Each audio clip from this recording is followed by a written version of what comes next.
Phil Soper, welcome. Thank you very much for joining the very first inaugural episode of Conrad's Corner. So, what an honor. Thank you. You're the number one guest. You're the number one guest. You're the number one person that we wanted to get on this. So thank you for joining us for the first one. Conrad's Corner, obviously you and I know each other through Royal LePage, Royal LePage Commercial, President and CEO of Royal LePage. Thank you very much for joining us. Well, and congratulations on getting this show off the ground. That's pretty exciting. We're very excited. You know, it was in high demand from our advisors. Everybody's been talking about for a while. The industry's been talking about the fact that there's not enough commercial podcasts, commercial shows, YouTube shows. This is something that we're pretty excited about, and we think that it's going to resonate really well with the industry. I'm sure it will. As goes the economy, goes the commercial real estate sector. So everybody, even if they're not focused specifically on commercial brokerage, is certainly interested in what's going on in that part of the industry. Absolutely. And it's the timing is definitely fortuitous to talk about that right now. But before we get into that, let's chat a little bit for those that are new or don't know this. Talk to us a little bit about the history of Royal LePage from your perspective, what you know, and touch on very lightly how it relates to commercial and how Royal LePage Commercial is involved in Canada's real estate. Well, Royal LePage started way back in 1913 as A.E. LePage Realty, the first president of the Toronto Real Estate Board, a pioneer in many ways. He was a home builder, a city builder, a great founder. So 110 years ago, Royal LePage Commercial grew up in the booming Southern Ontario, Toronto area in the middle of the last decade. An important force in the development of the city. For example, the business helped pull together the largest land assembly that had been done in downtown Toronto or anywhere in Canada to that point, which created the first mega commercial complex around the TD Centre. So they quietly accumulated all this land for their major tenants and pulled it together. Fast forwarding through the years, it was the largest commercial practice in the country by far. But there were some changes at the turn of the millennium. And Brookfield, who's purchased the business from old Eddie LePage and the other owners at that time, was a private company way back in the day. They were looking at the valuations of commercial practices and the way in which the business was evolving, and it had struck this partnership with Cushman & Wakefield. So right around the early 2000s, right when I came in, the decision was made to merge Cushman & Wakefield with Royal LePage Commercial under the Cushman brand. It's an international brand. Yeah, I remember it well. Ironically, 2003, I was working at Royal LePage Commercial and was part of the acquisition for Cushman. I didn't realize that. Yeah. So you went through that. I went through it. Yeah. Well, we said to the new ownership, interesting, Colin Bastable was running the business. He was briefly my colleague when I first came in. I took over the company in 2002, and we worked together on some things, and then we just went our separate ways. When it was later that decade that I saw the majors, they were abandoning certain market segments in commercial brokerage.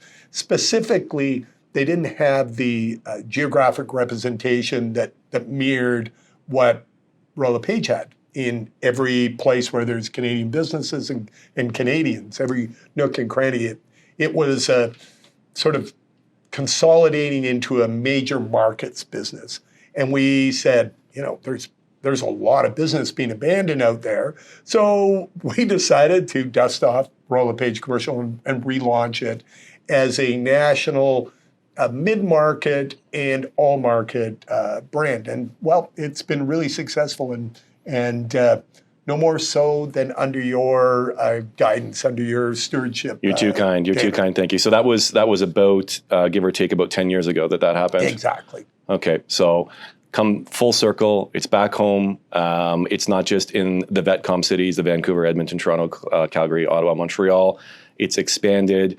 I know, as you just alluded to, we are the largest and the fastest growing commercial brand in Canada, well over 500 members. And to your point, secondary, tertiary markets, the exposure is pretty much anywhere businesses and Canadians are. That's where you'll find Royal LePage Commercial. Yeah. And interestingly, and this is a phenomena of the pandemic, but we first raised it as a migratory pattern that we saw in the middle of the last decade. So what we were seeing was the rise of small and midtown Canada again because of the evolution of networking technology. So high-speed networks were making it possible. Remember, we're talking like 2015 now, 7 years ago, way before the pandemic. It was making it possible for professionals and small businesses to locate in cities like Cambridge or Windsor or Red Deer. They didn't have to be just in Toronto or Ottawa.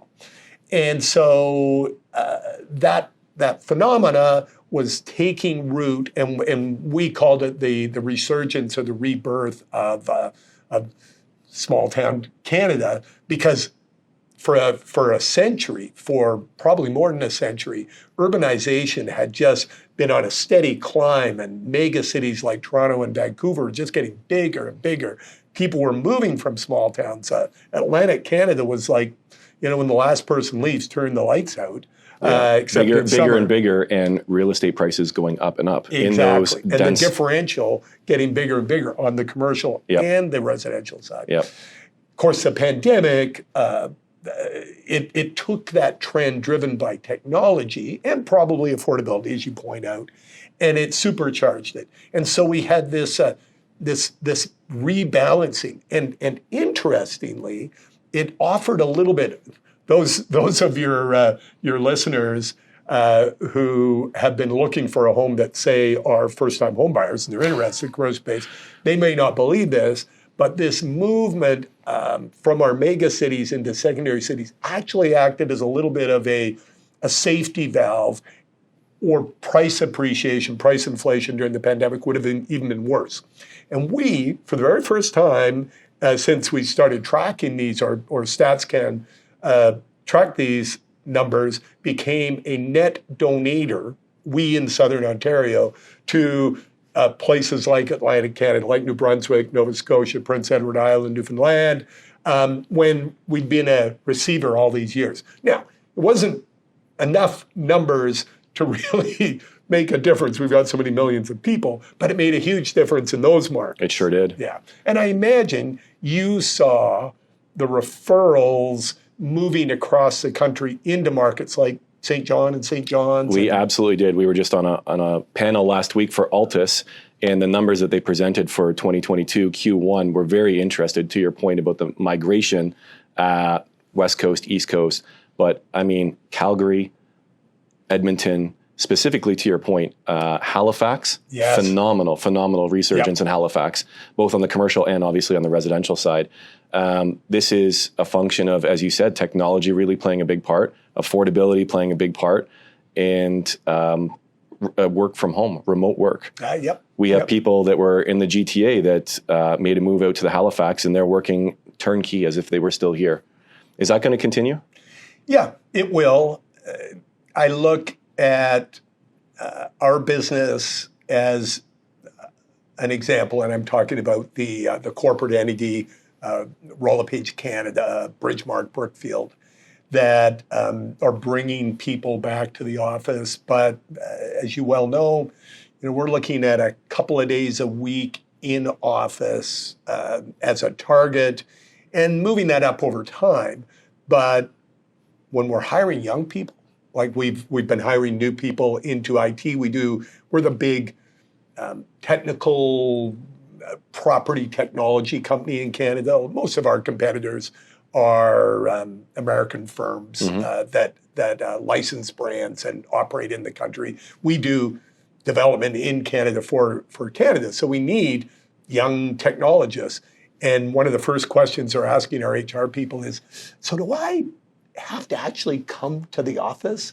And the response is, well, how much would you like to come to the office? Because, they've got 3-4 job offers. It's which is why, sorry to provide a bit of a segue here, why I don't see a major economic recession like some of the doomsday people are predicting.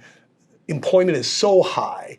Businesses are running full strength. Yes, stock market's overshot. Yes, our housing market overshot. But the fundamentals of this economy are so strong. I really don't see. If there's a recession coming, it's a magic recession. It's not coming from business. It's not coming from consumers. It's not coming from government. I don't know where it's coming from. It is. It's not going to happen. If it is looming, if it's in the shadows, it's probably from the people talking about the inflation. Yeah, and looking sort at of self-fulfilling prophecy stuff. That could be. Luckily, that can. The old Abraham Lincoln. You can fool some of the people all of the time. Well, you may get a few people, and we see this every time there's a market correction in the residential business. You get people jumping on headlines and scurrying to the sidelines because they're afraid. Different consumers have different risk profiles. But the majority in the middle and the risk takers are salivating. They're rubbing their hands together and they're going, I see an opening. So let me ask you about that. That's a great point. Mm-hmm. If we're going to talk about consumer perception, market perception, where the industry is right now, mostly on the residential side right now, a bit of a lull. I haven't seen the residential numbers recently in the last couple of weeks, but for Q1, a little bit down. Yep. People are taking a breath. They're waiting to see. They want to see what's happening with interest rates. It's spring market. Should we expect more? Q1 went gangbusters.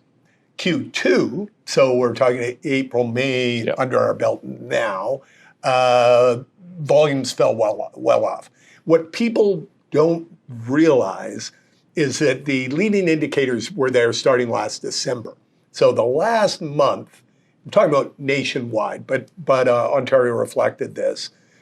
The year over year, not month to month, year over year sales volumes started to soften in December of 2021. The last month that was even was November.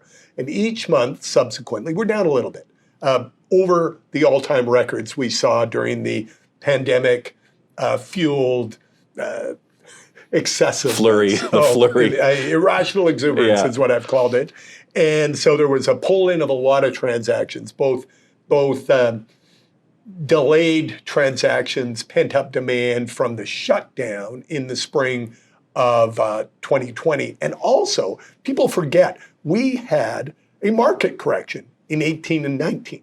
And so there was pent-up demand from 18, 19, and 20, all shoved into 2021, plus the crazed hyper-focus on one's living conditions that fueled that exceptional year. So would we expect? I can tell you we did not build a plan internally, as you know, that was built on having this sort of aberration in terms of the number of transactions continue. We said, okay, that was a peak, and it was sort of like a weather phenomena. You don't expect this to happen very often. But what we were expecting and are expecting is that the economy will continue to strengthen and normalize.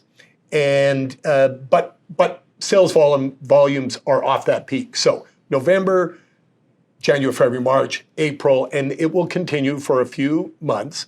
We're seeing volumes off 10% over this all-time peak, 15%. And prices? Prices down a little bit? Prices are a lagging indicator. You get the first wave of, when you think about it, it makes sense, right? If volumes are rising, number of homes selling, you're basically creating more demand, and it's going to drag prices along. Not immediately, but it's going to drag prices up. Yep. If volumes are falling, the rate of price increase, this is an important differentiation, not necessarily prices, but the rate of price increase begins to flatten. And that's what we're seeing. Will there be some give back? Will there be softness in some markets? Absolutely. There was softness in the spring of 2020. There was softness in 18, where after the introduction of the Fair Housing Act in 2017. We had softness in 2012, 2008 and 9, the American financial system driven recession. So yeah, this market is like this overall, but it's not a straight mark. It's not a straight line. It's a sine wave like this. And it always climbing. Over a century, prices have risen by 5 to 6% in this country, but not by 25 or 26%, which we saw in 2021. So that was not healthy. I'm happy that this correction appears to be a soft landing. In other words, we're not going to have a recession or a collapse of housing markets to bring normality back into the market and bring some reasonable. I mean, in our industry, this has been a tough time for both commercial practitioners in Royal LePage Commercial and for those that focus on the residential side. Imagine you're looking after a family trying to find their first home in 2021. Every time you find a property, you're up against 15 other people, maybe 30. There's going to be 14 losers. And that advisor who is at the table with that family, 14 out of the 15 are losers, and they've got to get back in the game. That time is lost forever. So all they have is their time. That's how they get paid, right? Like any other fee-for-service advisor, they get paid for the time that they put in to advise, the advice and counsel they provide. So if they have to go through 15 deals to win, hopefully, our people are well trained enough that their ratio is better than that. Their costs are going to skyrocket. Their clients are going to be distraught. So that's not a healthy market. What we're entering into is a much needed normalization. And we call it a correction because it's correcting a mistake that occurred in the market, the overshooting. It was something to behold. And a lot of people had record years, but it's not the way you want to live your professional life. You made a great point. It's not the way you want to live your professional life. It's not the way you want to experience home buying on the opposite side. Rightly or wrongly, unfortunately, I was in the position where I had to make a move in 2021 and was trying to get into a house. I bought a place that, you'd think we'd be smart enough. You'd think we'd know. Happy wife, happy life. That's what it was in my case. Well, and you know what? I was told what we were going to do. My agent was like, "This is a disaster. You picked the worst time. I'll walk you through it. I'll help you as I can." But it was a mess. And to your point, nobody wants to experience. I mean, we were in the west end of the GTA, 30, 40 offers at a time, prices, hundreds of $1,000s above asking. Pricing was, our advisors who are so good at keeping their finger on the pulse of a market and figuring out exactly what a property is worth at that point in time in that neighborhood, that particular dwelling. They were in unprecedented territory. They truly, in many cases, just had to let the market decide what a property was worth, and throw their hands up sometimes, and then help their clients navigate the craziness that was completing their transaction. So I think they did amazingly well. I'm so proud of the team, and they're going to advise their clients through this. I mean, what are we? What are good brokers other than advisors, problem solvers and advisors, right? That's what our job is, and that's why satisfaction is so high. People don't realize this because they sometimes do sometimes read market research about the real estate industry, and consumers who are not in the act of buying or selling will say, there's not enough transparency, or I don't like the bidding process, whatever. But if you survey consumers during the or right after the transaction is complete, right? They've received the services that they paid for.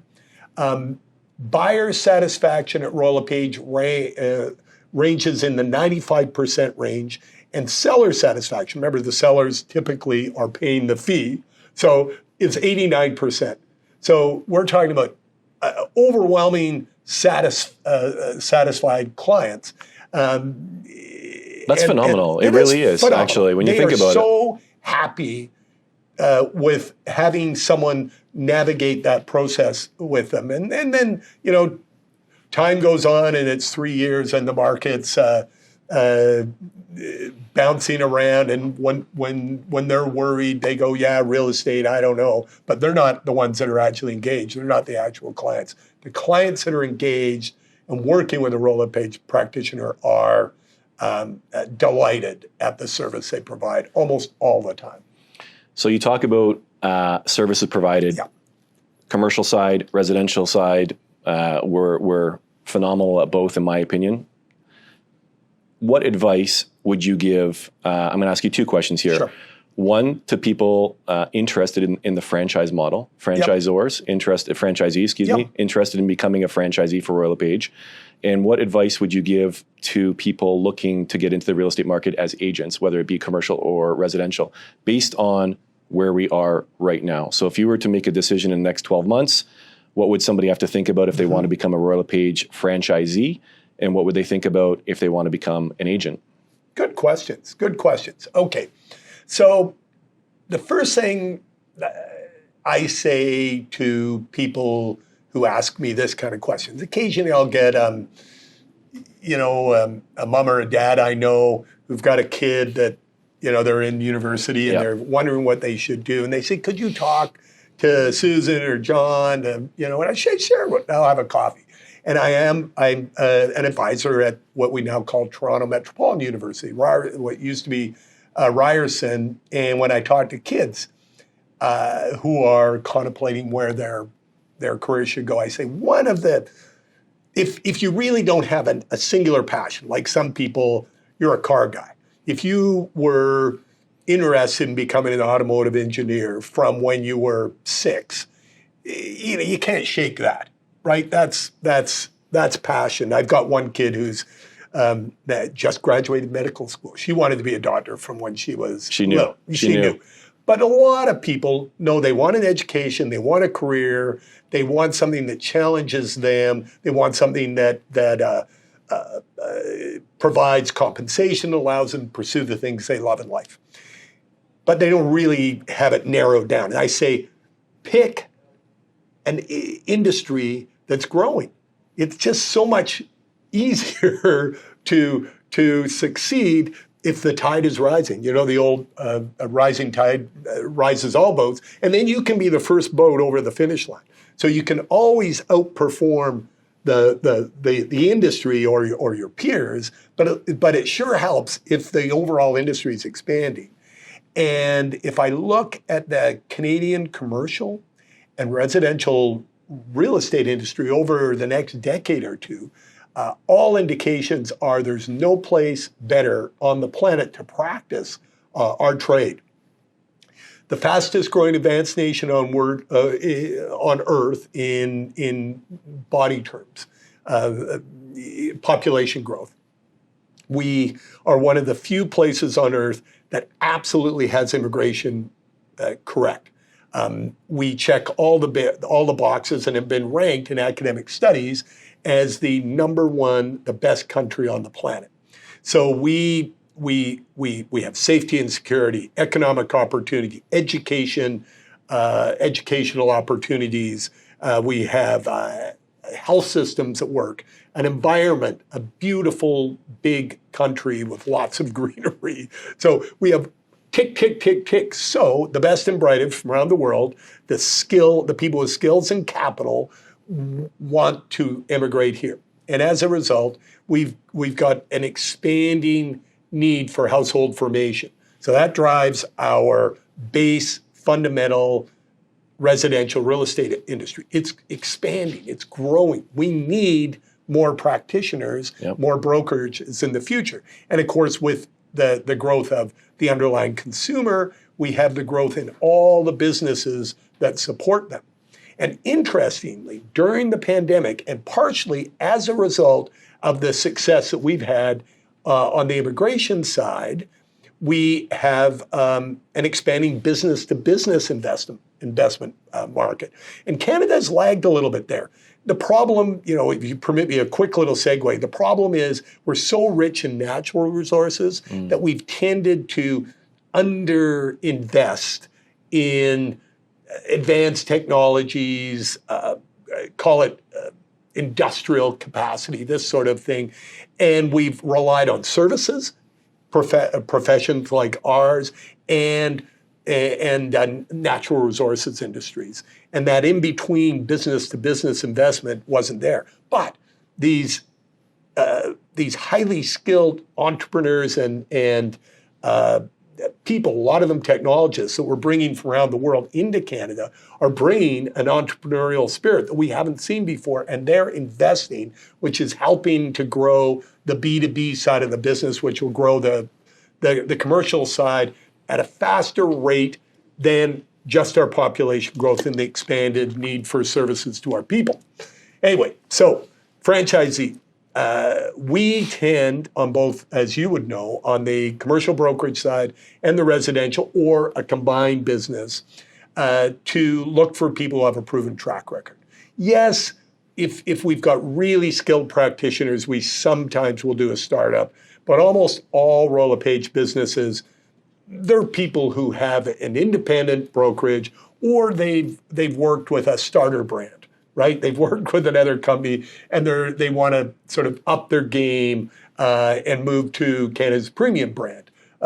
So it is a good time to talk to one of our business development people if you're already in that brokerage space and you want to be part of this great success story, this great Canadian success story.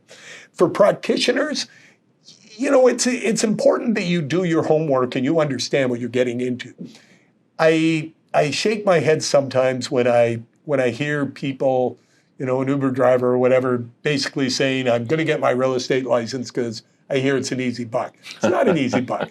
We've got thousands and thousands of people who don't sell real estate that have real estate licenses, that went through all the courses, that pay their dues, they're insured, they're licensed, they have no skills, and they have no business. So it's important you understand how to align yourself with a team that's going to help you grow as a professional, how you're going to, a path to success. You need to talk to a leader in the business, a team leader, a manager in a brokerage who lays it on, doesn't sugarcoat it for you, said, this is the hard work you need to do to get rolling. But I remain convinced that there's few other professional sales careers that will be as rewarding, uncapped potential, you could call it, as being in the real estate brokerage industry. It's Canada's number one industry. Listen, that's our mantra at Royal LePage Commercial. It really is. It's maximize your potential. And that's what a lot of our practitioners do, whether they're coming from another brokerage or another industry. They're really maximizing their potential. The freedom that they're allowed, as you expressed, that's unparalleled in a lot of industries.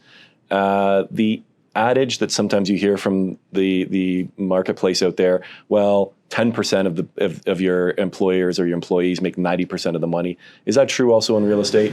It's probably closer to 25-75, or the old Pareto principle was always 80-20.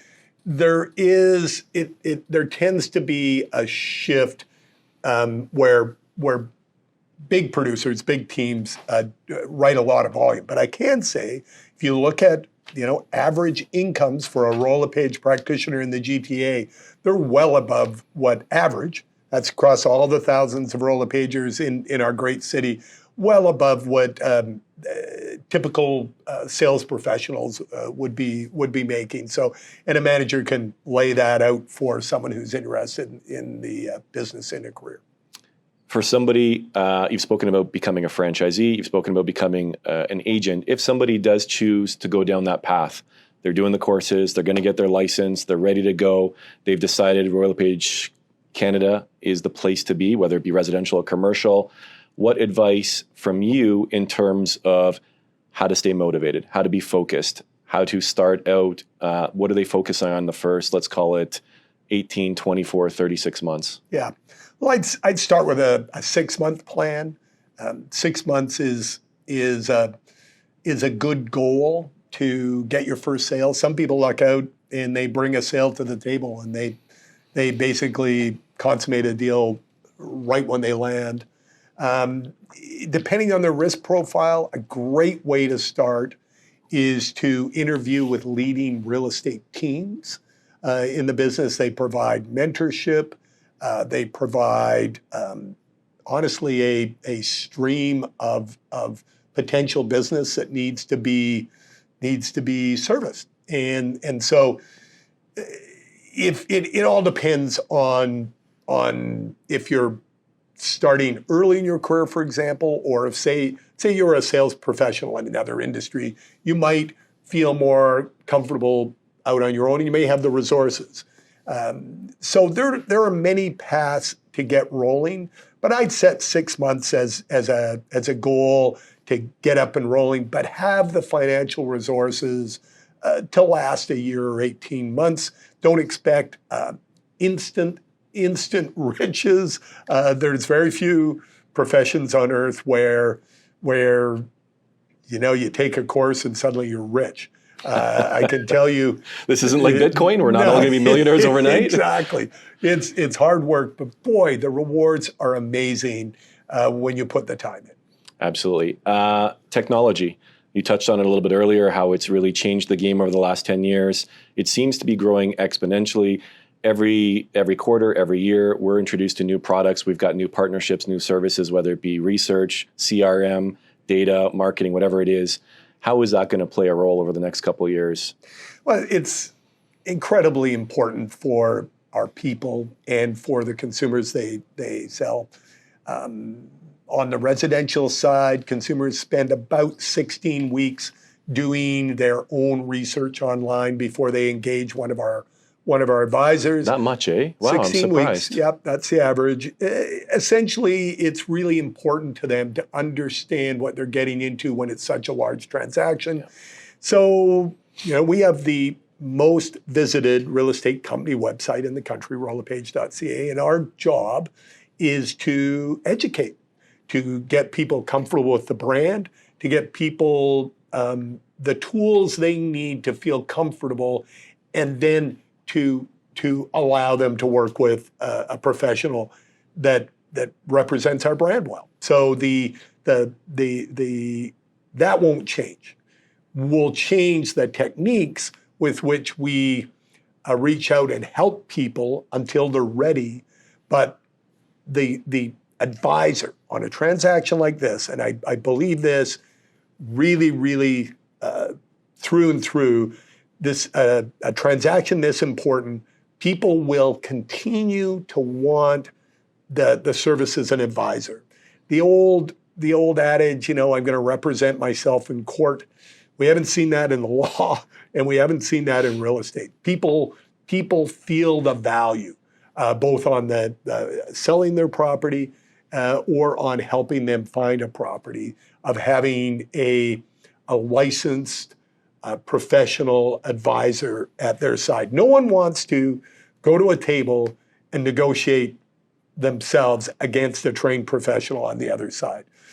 They don't want to be outgunned. That alone is probably enough to send people into the arms of a Royal LePage realtor. But there's also just the myriad of ways that things go wrong. It's a complex world, and buying a property, as simple as it may seem on the outside, there's so many places you can trip and stumble along the way. The transaction can, at no fault to the buyer or the seller. It's just it's a complex world. You're dealing with other parties on the other side. You're dealing with shifting markets, and regulatory requirements. Are heavy-handed governments can make things challenging for us. So it's worth it, and the numbers show it. About 90% of all transactions that occur in Ontario are with a licensed professional realtor. And that other 10%, a lot of those are where the big mistakes happen. Can happen. And for most people, the most important, the most expensive purchase of your life, not a place you really want to make a mistake, especially on the commercial side. If it's your business, your livelihood, not a place you want to make a mistake. As you alluded to, you want an advisor, a professional advisor with the expertise that's done it.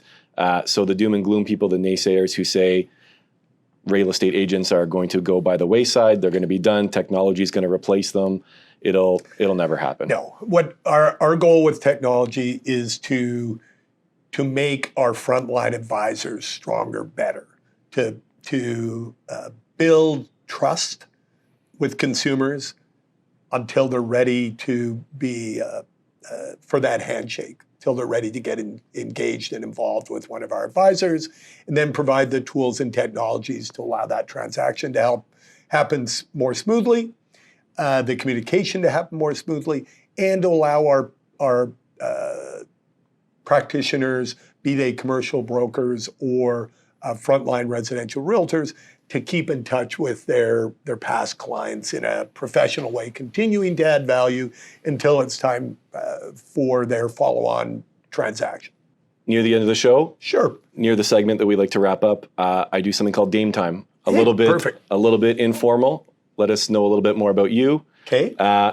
Car guy. I'm a car guy. You're a car guy. Yes. Electric car. We both got one. We ran into each other in the parking lot the other day and went, hey. Technology. Yep. You're the Mustang. I'm the Jag. Yeah. So a couple of, they're not Teslas, either one of us. No, they're not. No. But actually, I got put off of Tesla very early on because of some clients and colleagues' experiences with them. Nothing wrong with Tesla, just some personal experience that people had. Good cars. Nothing wrong with that. But your article that you wrote was actually the one that made me realize, let me look at some other options. That's cool. Yeah. So you went with the Jag. I did. It's called the iPace. It's their fully electric vehicle. Love it. I have it 2 years. So, wow. It's not a new vehicle for me. Occasionally you get range anxiety if you're driving all over the province. And you'd have to be really patient to, say, drive to Halifax from Toronto. You would be. But for someone like me who travels a lot in Southern Ontario, like out to London and things like that, it's a no-brainer. And I bought it when gas was cheap. Oof. Gas was cheap. I don't know what it costs you, but overnight, Ontario has some of the cheapest overnight electricity rates in the world.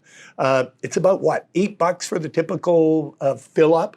And I can tell you, we have a gas car too. It's $150 now. Yeah, so, it's crazy. That didn't, I know overall, because you pay more for them up front. And it takes a number of years for the math to work out, but they're fast, they're good for the environment, they're fun, they're full of tech that works, at least in ours, right? You haven't had any issues with yours? Not yet, knock on wood. No.